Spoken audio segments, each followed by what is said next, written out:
Super star Krishna నటించిన సింహాసనం cinema 1986 సంవత్సరంలో రిలీజ్ అయింది.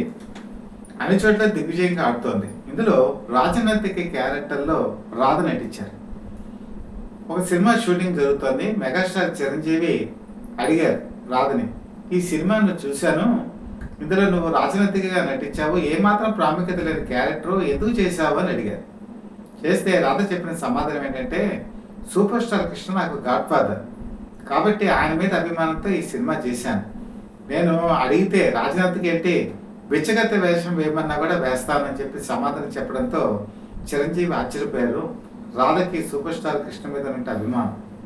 దీనికి కారణం ఏంటి, గాడ్ ఫాదర్ ఎందుకు అన్నారంటే, రాధ తల్లి సరసమ్మ, ఆవిడ కాంగ్రెస్ యువజన కార్యకర్తగా ఉండేవారు. ఆవిడ మహిళా కార్యకర్తగా కూడా ఉన్నారు. ఆవిడకి ఇందిరాగాంధీ అన్న రాజీవ్ గాంధీ అన్న చాలా ఇష్టం. ఆ రోజుల్లో రాజీవ్ గాంధీకి అపాయింట్మెంట్ లేకుండా వెళ్ళే కలిసే వ్యక్తుల్లో సూపర్ స్టార్ కృష్ణ కూడా ఒకరు. అప్పటికైనా కాంగ్రెస్ పార్టీలో ఉన్నారు. సరసమ్మకు కూడా ఒక మహిళా నాయకురాల కింద తీర్చిదిద్దింది కేరళలో సూపర్ స్టార్ కృష్ణే. ఆ కుటుంబానికి ఆ గౌరవం ఉందన్నమాట. అందుకే ఆ విధంగా రాధ స్టేట్మెంట్ ఇచ్చారు. అలాగే వీళ్ళిద్దరి కాంబినేషన్లో 1988 సంవత్సరంలో జమదగ్ని అనేటువంటి ఒక సినిమా రిలీజ్ అయింది. కాకపోతే ఆ రోజుల్లో పొలిటికల్ మూవీస్ ఎక్కువగా రావటం, పైగా ఈ సినిమా టైం సరిగా లేకపోవటం, కృష్ణకి టైం బాగాలేదు, అలాగే భారతీరాజా టైం కూడా బాగాలేదు. అందుకని ఈ సినిమా ఆడించినంత స్థాయిలో ఆడలేదు, ఆశించినంత స్థాయి విజయం అందుకోలేదు. ఇందులో మరి ఈ ప్రత్యేకంగా ఈ సినిమా ఎందుకు చెప్పుకుంటున్నాం అంటే, ఇందులో రాధ చాలా పెక్యులర్గా నటించారు. తన పెర్ఫార్మెన్స్ ఓరియంటెడ్ ఒక గర్ల్ ఎలా ఉంటుందో, ఒక పోలీస్ ఆఫీసర్ ఎలా ఉంటుందో ఇందులో ఆవిడ చూపించారు. న్యాచురల్గా నటించారు, మేకప్ లేకుండా నటించారు. ఈ సినిమాలో ఆవిడ నల్లగా కూడా కనిపిస్తారు. నిజంగా ఆవిడ బ్లాక్. చాలామంది గ్లామరస్ రాధ చాలా అందంగా ఉంటుంది అనుకుంటారు, కానీ ఆవిడ చాలా నల్లగా ఉంటారు. అది ఒరిజినల్ గెటప్లో నటించారు. సినిమా అంతా కూడా చాలా ఆసంతం, చాలా అద్భుతంగా ఉంటుంది. ఆమె ఇంత పెర్ఫార్మెన్స్ ఆవిడలో ఉందా అని చెప్పేసి ఆ రోజు అందరూ కూడా ఆశ్చర్యపోయారు. నిజంగా చెప్పాలంటే రాధా పెర్ఫార్మెన్స్ ఓరియంటెడ్ హీరోయిన్. కాకపోతే ఆవిడ గ్లామరస్ క్యారెక్టర్స్ చేయటం వల్ల వాళ్ళందరూ కూడా ఒక గ్లామర్ డాల్ అని చెప్పి అనుకుంటారు. సూపర్ స్టార్ కృష్ణ 1982 నుంచి కూడా చూసుకుంటే జయప్రద ఒక పక్కన శ్రీదేవి వాళ్ళతో ఎక్కువ సినిమా నటించిన తర్వాత ఎక్కువ ప్రయారిటీ ఇచ్చింది కూడా రాధకే. రాధతో కలిసి 25 సినిమాల్లో నటించారు. జయప్రద అయితే 45 సినిమాలు కాగా శ్రీదేవి 31 సినిమాలు. సో తెలుగులో ఆవిడ 65 సినిమాలు కనుక చేస్తే అందులో 25 చిత్రాలు సూపర్ స్టార్ కృష్ణతోనే ఉన్నాయి.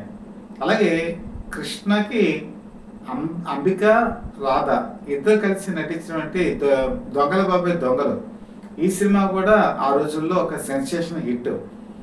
ఈ విధంగా అంబిక గురించి కూడా మనం చెప్పుకోవాలి. ఈమె అసలు పేరు భ్రమరాంబిక. భ్రమరాంబిక కాస్త సినిమాలోకి వచ్చిన తర్వాత అంబిక అయ్యారు. ఈవిడ చాలా సినిమాల్లో కూడా అద్భుతమైన విజయాలు సాధించారు. ముఖ్యంగా పల్లెటూరి సింహం అని చెప్పేసి ఒక సినిమా వచ్చింది. 1982 డిసెంబర్ 10వ తారీఖున వచ్చింది. ఇందులో ఆవిడ ఒక డ్యాన్స్ చేస్తారు. ఒక విలేజ్ గర్ల్, జాకెట్ లేకుండా కేవలం శారీతో ఉండేటువంటి ఈ క్యారెక్టర్, ఆ రోజుల్లో చేసినటువంటి ఈ డ్యాన్సు తమిళ ప్రజల్ని నిర్ఘాంతపోయేట్టుగా చేసింది. దీన్ని తెలుగులో కూడా డబ్ చేశారు, అదే పల్లెటూరి సింహం. థియేటర్స్ అంతా కలకలం. అంబిక చాలా ఒక కుటుంబ పరమైనటువంటి చిత్రాలు నటించిన ఆవిడ ఈ తరహా చిత్రం చేయడంతో ఒక సెన్సేషన్ క్రియేట్ అయింది. అదే టైంలో ఇంకో సెన్సేషన్ ఏంటంటే, రాధ టిక్ టిక్ టిక్ సినిమాలో స్విమ్మింగ్ సూట్లో కనిపించడం. ఆ రోజు యాక్చువల్గా ఈ సినిమాని రాజశేఖర్ అని చెప్పేసి ఆయన డైరెక్ట్ చేశారు. ఇందులో మాధవి బికినీ డ్రెస్లో కనిపిస్తుంది. స్వప్నని ఇంకో హీరోయిన్ ఉంది, స్వప్న కూడా స్విమ్ సూట్లో కనిపిస్తుంది. యాక్చువల్గా డైరెక్టర్ చెప్పింది ఏంటంటే, ముగ్గురు కూడా బికినీ డ్రెస్లో కనిపించాలని ఆయన కోరారు. కాకపోతే స్వప్నకు వచ్చేటప్పటికి ఈ ఫిజికల్ ఫిట్నెస్ సరిగా లేకపోవటం వల్ల ఆవిడ బికినీ వేయడానికి అవ్వలేదు. రాధ మాత్రం రిజెక్ట్ చెప్పేశారు, నేను చేయను, ఆ బికినీ వేయను అంటంతో స్విమ్ సూట్తోనే సరిపెట్టారు. అయినా ఈ సినిమా ఆ రోజుల్లో పెద్ద సెన్సేషన్. రాధ ఆ విధంగా గ్లామర్ డాల్గా బాగా ప్రసిద్ధి కాంచింది ఈ టిక్ టిక్ టిక్ సినిమాతోనే. కానీ మీరు కనుక కొంచెం ముందుకెళ్తే తెలుగులో ఇంకో సినిమా వచ్చిందండి, అది ప్రేమమూర్తులు అని చెప్పేసి సినిమా. శోభన్ బాబు, లక్ష్మి ఇందులో రాధ నటిస్తారు. ఇది తెలుగులో ఆవిడకి ఫస్ట్ పిక్చరు. ఈ సినిమా చూసినప్పుడు సినిమాలో ఫీలింగ్ కలిగింది ఏంటంటే సహజనటి జయసుధ, శారద ఎలాంటి పెర్ఫార్మెన్స్ ఇస్తారో అలాంటి పెర్ఫార్మెన్స్ ఆ సినిమాలో రాధ ఇచ్చింది.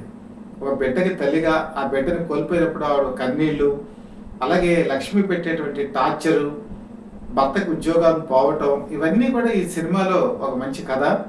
అప్పుడు చాలామంది అనుకున్నారు రాధ మళ్ళీ ఒక సహజనటి జయసుధని మరిపించేలా వస్తుంది అనుకున్నారు. కానీ ఆవిడ తర్వాతల్లా కూడా మళ్ళీ పెర్ఫార్మెన్స్ ఓరియంటెడ్ వైపు వెళ్ళాల, గ్లామర్గానే వెళ్ళిపోయారు.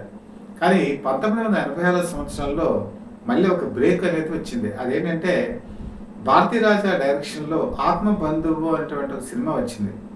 శివాజీ గణేశన్ ఇందులో హీరోగా నటించారు. అలాగే రాధా మేకప్ లేకుండా నటించారు. ఈ సినిమాలో పూర్తి స్థాయి ఎక్కడ మేకప్ ఉండదు. ఒక పడవ నడుపుకునేటువంటి ఒక వ్యక్తి కూతురు, ఒక ట్రైబల్ గర్ల్ అని చెప్పి అనుకోవచ్చు, జాకెట్ లేకుండా కేవలం చీరతోనే ఈ సినిమాలో నటించారు. దాంతో పరిశ్రమ అంతా కూడా షాక్. రాదేంటి ఇలాగ గ్లామరస్ కాకుండా ఎలాంటి రోల్ ఏంటి, అందులోనూ అప్పటికి వయసు పైబడినటువంటి శివాజీ గణేశన్ సోలో హీరోగా నటిస్తున్నారు. పైగా ఆయనకి ఎటువంటి పెద్ద విగ్గులు కానీ లేకపోతే పెద్ద మేకప్ కానీ సూటు కానీ బూట్ కానీ ఏమి ఉండదు. ఇలాంటి కథను ఎంచుకొని వీళ్ళు చేయడం ఏంటి చెప్పి ఆశ్చర్యపోయారు. అదే టైంలో తెలుగు సినిమా ఇండస్ట్రీ నుంచి కూడా ఒక సినిమా పోటీగా వచ్చింది. అదేంటంటే నిరీక్షణ. అర్చన కూడా ఇందులో జాకెట్ లేకుండా కేవలం శారీతో నటించారంటే సినిమా. పైగా అర్చన ఆవిడకి గ్లామర్ ఓరియంటెడ్ పర్సన్ కాదు, బేసిక్గా ఆవిడ పెర్ఫార్మెన్స్ ఓరియంటెడ్. ఆవిడ చేసింది అంటే పర్వాలేదు, కానీ అర్చనతో పోటీ పడగలదా రాధా అని చెప్పి అనుకున్నారు. ఈ సినిమాలు ఒక విధంగా సెల్యులాయిడ్ మీద పోటీ పడ్డాయి. రాధ అద్భుతమైన మార్కులు కొట్టేసింది. ఒక వయసు మళ్ళినటువంటి వ్యక్తితో ప్రేమలో పడటం, వాళ్ళిద్దరి మధ్య అనుబంధం. శివాజీ గణేశన్ సోలో హీరోగా లాస్ట్ బ్లాక్ బస్టర్ అదే అవ్వటం ఆ రోజుల్లో అదొక పెను సంచలనం. అలాగే నేషనల్ లెవెల్లో వాళ్ళకి ఫిల్మ్ఫేర్ అవార్డు కూడా ఈ రాధకి దక్కింది. ఆ పోటీలో నెగ్గింది కూడా రాధే. అర్చనని కూడా డామినేట్ చేసి అద్భుతమైన రీతిలో పెర్ఫార్మెన్స్ చేసి అటు తమిళ్లోను ఇటు తెలుగులోనూ కూడా తనకంటూ తాను ఒక ఖ్యాతిని నిలబెట్టుకోవడం జరిగింది. అలాగే అంబిక వచ్చేటప్పుడు కూడా ఆవిడకి ఇప్పటికి కూడా చాలా సినిమాల్లో నటిస్తున్నారు, అలాగే సీరియల్స్ నటిస్తున్నారు. వాళ్ళిద్దరు కూడా సినిమా రంగంలోకి వచ్చిన తర్వాత ఏ విధంగా పెర్ఫార్మెన్స్ నిలబెట్టుకోవాలి అని చూడటమే కాకుండా బిజినెస్ పరంగా కూడా ఆలోచించారు. అప్పట్లో ఏఆర్ గార్డెన్స్ అని చెప్పి ఉండేది. ఏఆర్ గార్డెన్స్ అంటే అంబిక రాధా గార్డెన్స్ అని. ఇందులో చాలా సినిమాలకి వాళ్ళు పాటలకి వాటికి షూటింగ్కి ఇచ్చేవాళ్ళు. ఆ రోజుల్లో అది పెద్ద ఫేమస్. ఇప్పుడు ఏఆర్ఎస్ స్టూడియోస్ అని కూడా స్థాపించారు. అంబిక, రాధా, సరసమ్మ ఈ ముగ్గురు పేర్ల మీద ఈ స్టూడియో ఉంది. ఇక్కడ చిన్న చిన్న షూటింగ్లు అలాగే మిగతావన్నీ కూడా ఇక్కడ జరుగుతాయి. ఆ విధంగా వీటిని రెంటల్కి ఇచ్చి కూడా వీళ్ళు దిగ్విజయంగా బిజినెస్ అనేది నడుపుతున్నారు. 1981 సంవత్సరం నుంచి 1991 వరకు ఆవిడ కేవలం 10 సంవత్సరాలు మాత్రమే నటించారు. 10 సంవత్సరాల తర్వాత ఆవిడ ఒబిసిటీ అనేది వచ్చేసింది. మీరు కనుక చూసుకుంటే 1989లో రిక్షావాలా అనేటువంటి సినిమా వచ్చింది. ఈ రిక్షావాలా సినిమాని చూసినప్పుడు ఒక్కసారి సడన్గా మరి రాధలో మార్పు, బాగా లావైపోవటం, ఏమిటి ఇలా ఆవిడ మారిపోయింది అని చెప్పి అనుకోవడం జరిగింది. అలాగే మీరు కొండవీటి దొంగ సినిమా కనుక చూసుకుంటే కొండవీటి దొంగ సినిమాలో కూడా ఆవిడ చిరంజీవి పక్కన డ్యాన్స్ చేసినప్పుడు చాలా లావుగా కనిపించింది. ఏంటి ఈవిడ ఒక్కసారి ఇలా సడన్గా చేంజ్ వచ్చింది ఏంటి అని చెప్పి అనుకున్నటువంటి తరుణం. అభిమానులంతా కూడా ఒకసారి నిర్ఘాంతపోయారు. ఒకప్పుడు సన్నగా స్లిమ్గా నాజుగ్గా ఉండేటువంటి రాధ ఇలాగ ఒబిసిటీ పెరిగిపోవటం ఏంటి అని చెప్పి చాలామంది ఆ రోజుల్లో డిస్కషన్ చేసుకున్నారు. మహానటి సావిత్రి జీవిత చరిత్ర చూసుకుంటే ఆవిడ కూడా ఒకప్పుడు బాగా బుద్ధిగానే ఉండేవాడ, తర్వాత బాగా లావైపోయారు సుమంగళి సినిమాకి. సో అదే కోవలో కూడా ఈవిడ బాగా లావైపోవడంతో ఆవిడకి అర్థమైపోయింది ఇంకా తను తెలుగు సినిమా ఇండస్ట్రీలో ఇంకా పెర్ఫార్మెన్స్ ఓరియంటెడ్ సినిమా ఇప్పుడు ఆవిడ ఎప్పుడు పెద్ద చేయలేదు. అలాగే ఇప్పుడు మరి గ్లామరస్గా ఉంటే తాను ఇంకా ఒబిసిటీ పెరిగిపోతే ఎందుకు అని చెప్పేసి 1991లో పందిరి మంచం అని చెప్పేసి జగత్ బాబుతో సినిమా చేసి అక్కడతో ఫుల్ స్టాప్ పెట్టేశారు. శాంతి ఇదనా శాంతి అని చెప్పేసి తమిళంలో, అదేనండి రమేష్ బాబు ప్రేమ చరిత్ర సినిమా తమిళంలో మెయిన్ రోల్, లీడ్ రోల్ ఆవిడ చేశారు. టి రాజేంద్ర కూడా ఒక రోల్ వేశారు. అది ఆవిడకి తమిళంలో చివరి సినిమా. అలాగే ఈవిడ అనేక మందితో నటించారు. మీకు విశ్వరూపం సినిమా కనుక చూసినప్పుడు అంబిక హీరోయిన్. అంబిక సెట్స్ మీదకి వచ్చినప్పుడు ఉదయ్ చంద్రిక, అదేనంటే రాధ అసలు పేరు, ఆవిడ వచ్చి అక్కడ వెయిట్ చేస్తూ ఉండేవాళ్ళు అక్కయ్య గురించి. అక్కయ్యకి తోడుగా కూడా వచ్చేవాడు. ఎన్టీ రామారావు చూశారు. చూసి అమ్మాయి నల్లగా ఉంది కానీ మొహంలో ఏదో తెలియని కాంతి ఉంది, ఈ అమ్మాయి ఖచ్చితంగా సినిమా ఫీల్డ్లో ఎదుగుతుంది అని చెప్పి దాసనారాయణరావుతో చెప్పారు. దాసనారాయణరావు నమ్మలేదు. కానీ నిజంగానే ఆ తర్వాత కాలంలో ఆవిడ అద్భుతమైనటువంటి విజయాలు సాధించారు. తన అక్క అంబిక కంటే కూడా చాలా సినిమాల్లో ఆవిడ నటించారు.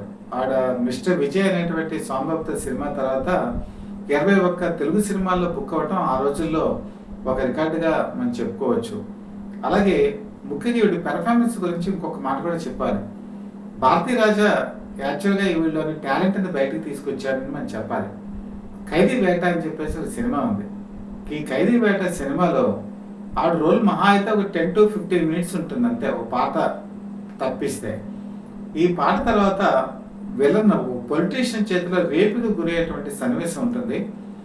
ఈ ఒక్క సంఘటన, ఒక్క సీను ఆవిడ మొత్తం హృదయాన్ని కదిలించేస్తారు, కళ్ళమట్టు నీళ్ళు వచ్చేలా చేస్తారు. ఖైదీ వేట ప్రారంభమయ్యేది ఈ అత్యాచారంతోనే. ఇక్కడి నుంచి కనుక సినిమా చూసుకుంటే ఒక టర్నింగ్ పాయింట్. రాధ ఆ సినిమాలో చూపించినటువంటి టాలెంట్ ఏవైనా ఆఖరి రాస్తా సినిమాలో కూడా జయప్రద కూడా కొంత సంశయించారు ఆ రేప్ సీన్లో అంత బోల్డ్గా నటించడానికి. అందుకే మీకు ఖైదీ వేటలో రాధని రేప్ చేసే సన్నివేశం, ఆఖరి రాస్తాలో జయప్రదని రేప్ చేసే సన్నివేశంలో చాలా డిఫరెన్స్ ఉంటుందండి. జయప్రద రిస్ట్రిక్ట్గా ఆ రేప్ సీన్ ముగించారు. అందుకని కొన్ని కట్ షాట్స్తో లాజికల్గా చూపిస్తారు. కానీ ఖైదీ వేటలో అయితే మనసంతా కలిసివేసేలాగా ఉంటుంది ఆ సన్నివేశం. రాధ అద్భుతమైన అభినయం ఆ సినిమాకి విజయాన్ని చేకూర్చింది. ఆవిడ చేదలుచుకుంటే చాలా మంచి పాత్రలు ఇంకా చేసేది. కానీ ఎందుకనో తన కెరీర్లో ఆవిడ ఎప్పుడూ కూడా పెర్ఫార్మెన్స్ కన్నా కూడా గ్లామర్కే అవకాశం ఇచ్చారు. అలాగే ఆవిడ చండశాసనుడు అనేటువంటి సినిమాలో కూడా ఎన్టీ రామారావుతో కలిసి నటించారు. ఆ సినిమాలో కూడా ఒక తండ్రికి అంటే ఎన్టీ రామారావుకి కూతురు అంటే మేనమామ అవుతారు, మేనలుడికి మళ్ళీ ఎన్టీ రామారావు అతను ప్రేమించే సన్నివేశాల్లో ఎన్టీ రామారావుని చెప్పదెబ్బ కొట్టేటువంటి ఒక సన్నివేశం ఉంది. ఆ సన్నివేశంలో కూడా చాలా బోల్డ్గా నటించారు రాధ, ఎక్కడా సంకోచించలేదు. ఆ రోజుల్లో సినిమా రిలీజ్ అయిన తర్వాత చాలా మందిని రాధని వ్యతిరేకించారు. అరే మా అభిమాని హీరోని చెప్పదెబ్బ కొట్టడం ఏంటి, ఎందుకంటే ఆంధ్ర అనేటప్పటికి ఎన్టీ రామారావు అప్పటికి రాజకీయాల్లోకి వచ్చేసారు, పార్టీ కూడా అనౌన్స్మెంట్ చేసేసారు. ఆ విధంగా రాధ అంత గొప్ప నటన కూడా ఈ చంద్రశాసన సినిమాలో చూపించడం జరిగింది. అలాగే అక్కినేని నాగేశ్వరరావుతో గోపాలకృష్ణుడు అనేటువంటి సినిమా మొట్టమొదటి సినిమా ఆవిడ నటించారు. అందులో కూడా మీకు ప్రేమాభిషేకం కథలానే ఉంటుంది. ఆ గోపాలకృష్ణుడు కూడా అక్కడ కూడా మంచి నటన చూపించి మార్కులు కొట్టడం జరిగింది. అలాగే వాళ్ళ తనయులతో కూడా ఆవిడ యాక్ట్ చేశారు. అక్కినేని నాగార్జునతో విక్కీ దాదా అనేటువంటి ఒకే ఒక సినిమాలో నటించారు. అలాగే దాసనారాయణరావు గురించి కూడా చెప్పాలి. దాసనారాయణరావు నేను చెప్పాను కదా, విశ్వరూపం సినిమాలో అంబిక చాలా పైకి వస్తుందని ఎక్స్పెక్ట్ చేశారు. కానీ అంబిక కన్నా కూడా వాళ్ళ సిస్టర్ అయినటువంటి రాధ చాలా బాగా పైకి వచ్చారు. అందుకని 2 Tone రౌడీ ఈ సినిమాని తేజాబ్ అని చెప్పేసి ఇది రీమేక్. ఏక్తో 3 4 5 6 7 అని పాట ఉంది కదా, దాన్ని 1 2 3 4 5 6 అనే సాంగ్స్ కింద మార్చారు. మార్చినప్పుడు ఆ పాటకి అనుగుణంగా రాధ డ్యాన్స్ చేయటం ఆ రోజుల్లో తెలుగులో ఒక సంచలనం. పైగా పెర్ఫార్మెన్స్ కూడా చాలా అద్భుతంగా చూపిస్తారు. ముఖ్యంగా ఈవిడ డ్యాన్స్ గురించి చెప్పాలి. ఈవిడ భారతీ రాజా డైరెక్షన్లో డ్యాన్స్ సరిగ్గా చేయలేకపోతే తిట్టాట, ఏంటి వీళ్ళ డ్యాన్స్ చేస్తున్నావు అని. అందుకని పట్టుదలగా ఆవిడ డ్యాన్స్ నేర్చుకుంది. ఈవిడ ఎంత ఫాస్ట్ డాన్సర్ అంటే చిరంజీవితో ఈక్వల్గా స్టెప్స్ వేసేది. చిరంజీవితో ఆ రోజు ఈక్వల్గా స్టెప్స్ వేసే నటుల్లో 2 హీరోయిన్స్ మేము చెప్పుకోవాలి. ఒక క్లాసికల్ డాన్సర్ అయినటువంటి భానుప్రియ, రెండోది ఏంటంటే రాధ క్లాసికల్ డాన్సర్ కాకపోయినా కూడా చిరంజీవితో కలిసి చాలా ఫాస్ట్గా స్టెప్ వేసేది. వాళ్ళిద్దరు కలిసి ఎన్నో సూపర్ డూపర్ హిట్స్ ఇచ్చారు. ముఖ్యంగా రాక్షసుడు సినిమాలో అచ్చా అచ్చా వచ్చా వచ్చా ఈడు వచ్చాక ఇట్టా వచ్చా అనే పాట కూడా వాళ్ళు చాలా స్పీడ్ డాన్స్ చేస్తారు. అలాగే ప్రతి సినిమాలో కూడా మరి చిరంజీవి రాధనే రికమెండ్ చేయడం జరిగేది. అలాగే కృష్ణ కూడా రాధనే రికమెండ్ చేయడం జరిగింది. పాదు అనే సినిమా ఈవెన్ కృష్ణకి ఆవిడతో లాస్ట్ సినిమా అనమాట. ఆ విధంగా 91 నుంచి ఆవిడ సినిమా రంగం నుంచి వెళ్ళిపోయిన తర్వాత ఆవిడ ఇండస్ట్రీస్ పెట్టారు. ఇండస్ట్రీస్ అంటే నేను చెప్పినట్టు గార్డెన్స్ పెట్టారు, తర్వాత స్టూడియో పెట్టారు, తర్వాత రాధా రీజెంట్ అని చెప్పేసి హోటల్స్, చైన్స్ హోటల్స్ కూడా స్థాపించారు. చెన్నైలో వీళ్ళకి హోటల్ ఉంది, 4 స్టార్ హోటల్.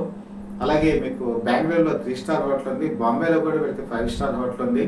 అలాగే ఫెదర్స్ గ్రూప్ అని చెప్పేసి ఈ ఫెదర్స్ గ్రూప్లో కూడా అనేక రెస్టారెంట్స్, చైన్ రెస్టారెంట్స్ వీటిలో నడుస్తూ ఉన్నాయి. అలాగే హస్బెండ్ రాజశేఖర్ నాయర్ మొట్టమొదటి నుంచి కూడా హోటల్ బిజినెస్లో ఉన్నారు. ఇక్కడ మనం చెప్పుకోదగింది రాధ గురించి ఒక సినిమా వ్యక్తిగానే నేను చెప్పట్లేదండి. 91లో ఆవిడ రిటైర్ అయిపోయి వెళ్ళిపోయిన తర్వాత మరొకసారి సినిమా రంగం వైపు తొంగి చూడలేదు. ఆవిడ సెకండ్ ఇన్నింగ్స్ అని, థర్డ్ ఇన్నింగ్స్ అని రాలేదు. కుటుంబాన్ని చక్కగా చూసుకున్నారు, బిజినెస్లో హస్బెండ్కి సహకరించారు, హోటల్ బిజినెస్ని డెవలప్ చేశారు. ఈరోజు ఆవిడ బిజినెస్ 3 పువ్వులు 6 కాలుగా వదిలుతోంది. ఒక మనిషి సామాన్యమైన స్థాయి నుంచి అసామాన్యమైన స్థాయికి ఎదుగుతారు అని చెప్పడంలో ఉదయ్ చంద్రకిని మనం చెప్పుకోవాలి. ఎందుకంటే వాళ్ళ నాన్నగారు సాధారణ ఉద్యోగి, ఆయన పీడబ్ల్యూడీలో పనిచేసేవారు. అలాగే మన ఆంధ్రప్రదేశ్లో కూడా ఆయన మణుగూరు ఇలాంటి ప్రాంతాల్లో కూడా పనిచేశారు ఆయన.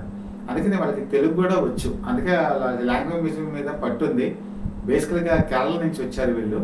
సో వాళ్ళ నాన్నగారు కొంత బిజినెస్లో లాస్ అయినా కూడా రాధ తనకంటూ ఒక బిజినెస్ తన భర్త ద్వారా స్థాపించి ఈరోజు అనేక మందికి ఉపాధి కల్పిస్తూ హోటల్ ఇండస్ట్రీలో తనకంటూ తనొక మార్గాన్ని చూపించుకుంటూ ఈరోజు ఒక ఎంటర్ప్రెన్యూర్గా, ఒక ఇండస్ట్రియలిస్ట్గా ఎదిగారు. అంటే ఒక మనిషి అనేక దశల్లో ఎలాగ ఎదుగుతారు, ఒక నటీమణిగా అద్భుతమైన రికార్డ్స్ సాధించారు, ఒక ఇండస్ట్రియలిస్ట్గా ఒక అద్భుతమైన విజయం సాధించారు. ఇలాంటి వాళ్ళు నేటి యువతకి ఒక స్ఫూర్తిగా తీసుకోవాలి. అలాగే తను ఏ రంగంలోకి వెళ్ళినా కూడా ఆ రంగంలో హై పిచ్కి వెళ్ళిపోయి ఒక అరుదైనటువంటి స్థాయికి వెళ్ళటం కూడా కొద్ది మందికి చెందుతుంది. దాంతో రాధ మాత్రం ఒక ఇన్స్పిరేషన్, ఒక మోటివేషన్. నేటి యువతకి ఆవిడ ఒక ఛాలెంజ్, ఆవిడ ఆదర్శంగా తీసుకొని నేటి యువత ముందుకెళ్ళవలసిన అవసరం ఉంది అని చెప్పడానికి ఉదాహరణలన్నీ మీకు చెప్పుకుంటూ వచ్చాను. ఇప్పటికీ కూడా ప్రజల్లో ఒక అపోహ ఉంది, రాధ కేవలం ఒక గ్లామరస్ క్యారెక్టర్ చేశారు. నిజమే, ఆవిడ చాలా వరకు గ్లామరస్ క్యారెక్టర్ చేశారే కానీ ఒక భారతీ రాజా మినహాయించి 2 టౌన్ రోడీలో దాసనారాయణని తప్పించి, అలాగే ప్రేమమూర్తిలో ఏ కోదండరామరెడ్డిని తప్పించి ఆవిడలో టాలెంట్ని బయటకు తీసుకొచ్చే క్యారెక్టర్స్ మన తెలుగు డైరెక్టర్స్ ఎవరు కూడా చేయలేకపోయారు. అలా చేస్తుంటే ఆవిడ ఇంకా అద్భుతమైన సినిమాలు తెలుగులో వచ్చేవేమో, అది మనం మిస్ అయిపోయాం. ఏదేమైనా ఆ నటిని మన సత్యప్రద పీపీ లైవ్ టీవీ ద్వారా స్మరించుకుంటూ ఆవిడ విజయాల్ని మీరు కూడా సాధించాలని చెప్పి మనస్ఫూర్తిగా కోరుకుంటూ, మీరు అందరూ కూడా ఛానల్ చూస్తున్నారు, లైక్ చేస్తున్నారు, కొంతమంది సబ్స్క్రైబ్ కూడా చేసుకుంటున్నారు, కానీ ఆశించేంత స్థాయిలో కామెంట్స్ ఇవ్వట్లేదు. మీకు ఈ కంటెంట్ నచ్చింది అనుకోండి, అది మీకు ఎందుకు నచ్చిందో తెలియచేయండి. ఒకవేళ నచ్చలేదు అనుకోండి, ఎందుకు నచ్చలేదో కూడా మాకు తెలియచేయండి. ముఖ్యంగా సబ్స్క్రిప్షన్ అనేది ఛానల్కి ఒక ప్రాణం లాంటిది, అది మీరు మాకు ఇవ్వాలి. మీరు మాకు ప్రాణ ప్రదాతలు అవ్వాలి. అలాగే మీ దీవెనలు కూడా మాకు అందివ్వాలని చెప్పి మనస్ఫూర్తిగా కోరుకుంటూ, మీ మిత్రుడు శ్రేయోభిలాషి, అలాగే సత్యాప్రద people live TV chief editor DVSS Krishnaprasad.